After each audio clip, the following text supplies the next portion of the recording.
Bom, muito bem, senhores. Vamos falar então das protozooses e aí a gente vai falar do calazar e da malária. Vamos começar falando então do calazar, que é a leishmaniose visceral. Calazar é um termo de origem africana, de febre negra. E vamos falar então do transmissor, o mosquito Lutsomia longipalpis ou Lutsomia cruzi. E basicamente a transmissão por esse mosquito hematófago depende de um reservatório. E esse reservatório é exatamente aquele que vai depositar esse protozoário, a Leishmania chagas. Lembrando da Leishmania brasiliense, que é a Leishmania tegumentar, nós estamos falando aí da Leishmania chagas, que é a Leishmania causando a leishmaniose visceral. Então a Leishmania chagas ela fica então com um hospedeiro intermediário que vira um reservatório de Leishmania, que é o cão. Olha o olharzinho do cão. Então toda vez que você tiver alguma leishmaniose visceral, você tem que procurar a contaminação, a infestação por esse protozoário no cão da família ou no cão da proximidade. Bom, do ponto de vista clínico, é uma patologia de patogenicidade baixa. Por que a gente está falando isso? Porque geralmente a maioria das pessoas não adoece. Então a gente vai ver que na realidade depende de alguma alteração da estrutura da imunidade celular. E quais são as coisas que levam, quais são as situações clínicas que levam uma queda da resposta, uma imunodepressão, um imunocomprometimento? Então a gente pode estar falando aí de AIDS, a gente pode estar falando aí até de desnutrição em criança, desnutrição em adulto, situações clínicas que levam a uma resposta imunológica diminuída. Essa resposta imunológica principalmente relacionada à imunidade celular, já que nós estamos falando aí de um comprometimento metabólico, comprometimento, eu diria, então, nutricional, ou seja, o doente desnutrido ele tem uma resposta celular, uma imunidade celular diminuída. E aí a gente está diante de uma doença que basicamente tem uma disseminação arrastada e acomete o nosso sistema retículo endotelial. O que nós estamos falando então quando a gente fala de sistema retículo endotelial? Nós estamos falando de fígado, baço e medula óssea. E essas alterações clínicas são clássicas desse acometimento do T. helper 1, ou seja, relacionados o seu braço da imunidade celular, exatamente causado por esses eventos de imunossupressão e de imunodepressão. E aí, como eu já falei anteriormente, o paciente com AIDS e muitas vezes o doente ou a criança desnutrida. Essa situação é uma doença que se arrasta.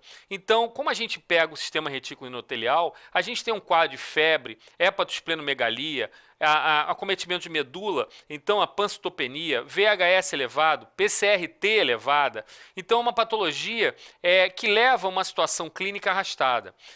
Como é que a gente diferencia o doente e a patogenicidade? Como é que isso evolui? Então a gente está vendo claramente que por esse acometimento de fígado, baço, com esplenomegalia, medula, lembra muito um quadro de neoplasia hematológica.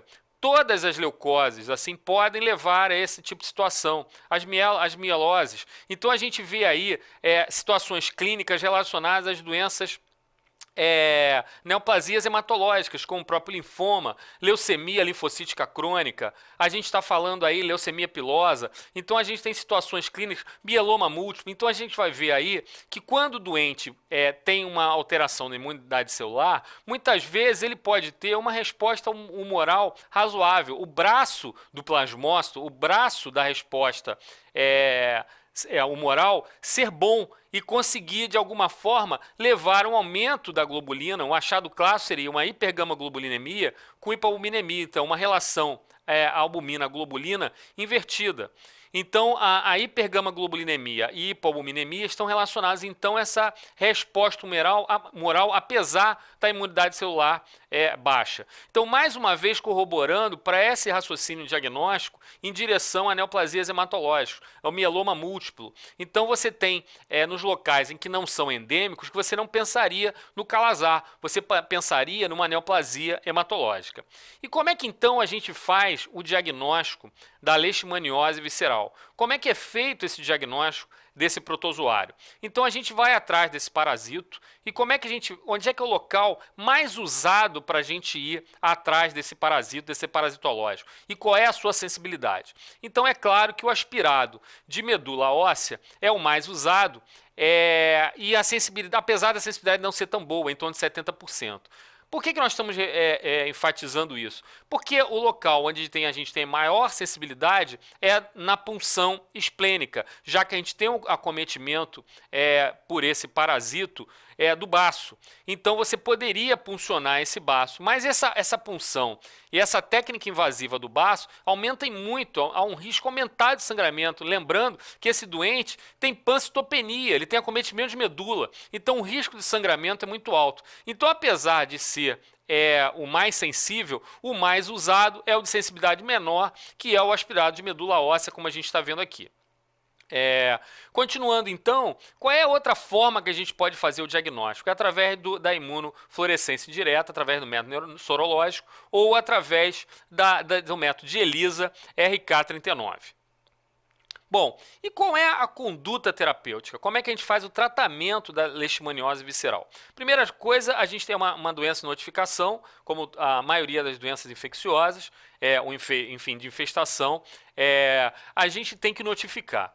E o tratamento farmacológico são os antimoniais pentavalentes, e aí nós estamos falando basicamente do glucantime.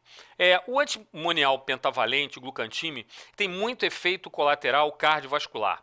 E o efeito cardiovascular mais comum do glucantime é o alargamento do intervalo QT. O alargamento do intervalo QT, por essa toxicidade cardíaca, leva a uma arritmia frequente, que é a arritmia do alargamento do QT, que é a torsade de Pointes, a torção das pontas, relacionadas ao glucantime. Então, já que é uma droga que tem vários efeitos colaterais, alguns deles que são totalmente compatíveis com o uso da droga, sem menor problema, levando a náusea, vômito, coisas mais simples, mas esse alargamento do intervalo QT aumenta o risco bastante de toxicidade cardíaca. E aí o risco de arritmia acometendo esse paciente, lembrando então a torsade de Pointes. Bom, então como é que a gente consegue fazer uma outra escolha terapêutica no lugar do glucantime, já que a gente falou de alguns efeitos colaterais, aí, principalmente cardíacos?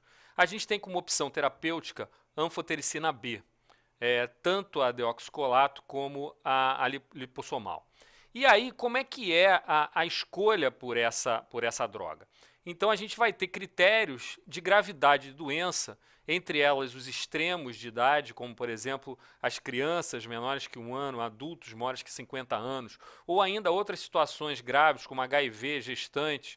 O doente, claro, com intervalo QT já alargado, em que a gente aumentaria mais ainda com o uso do glucantime, ou ainda doente com insuficiência cardíaca, insuficiência renal, transplantados hepáticos, o doente com imunodeprimido, imunossuprimido, o doente com falha ao uso do antimonial pentavalente, contraindicação a esse glucantime, como a gente já falou anteriormente, ou ainda situações de maior gravidade, como a própria icterícia, né? O doente que apresenta franca insuficiência renal, o doente com anasarca. Então, o doente grave, a gente vai acabar tendo que usar a anfotericina B.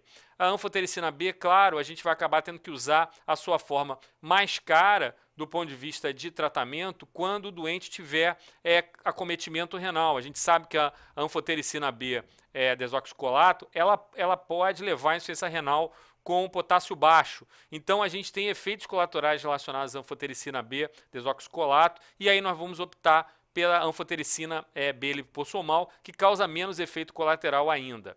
Então, essa é a abordagem que a gente deve fazer para o tratamento da leishmaniose.